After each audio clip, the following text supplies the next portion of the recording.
Saudi अरब में उम्रे की अदायगी के बाद वतन वापस आने वाली फैमिली जद्दा एयरपोर्ट पर फंस गई है। लाहौर की फैमिलीज़ वतन वापसी के लिए 5 रोज़ से जद्दा एयरपोर्ट पर मौजूद हैं। सऊदी अरब में उम्रे की अदायगी के बाद वतन वापस आने वाली पाकिस्तानी फैमिली जद्दा एयरपोर्ट पर फंस गई है।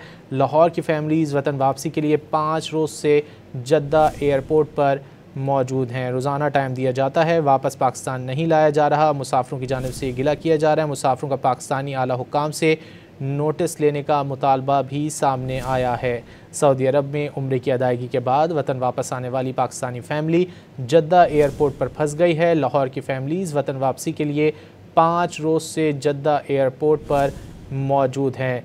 मुसाफिरों का ये कहना है कि रोज़ाना टाइम दिया जाता है, वापस पाकिस्तान नहीं लाया जा रहा। मुसाफिरों का पाकिस्तानी आला हुक्काम से नोटिस लेने का मुतालबा सामने आया है। सऊदी अरब में उम्रे की अदायगी के बाद वतन वापस आने वाली फ़ैमिली जद्दा एयरपोर्ट पर फंस गई है। लाहौर की फैमिलीज़ वतन वापसी के लिए 5 रोज़ से जद्दा एयरपोर्ट पर मौजूद हैं। मुसाफिरों का ये कहना है कि रोज़ाना उन्हें वक्त दिया जाता है, वापस पाकिस्तान नहीं लाया जा रहा।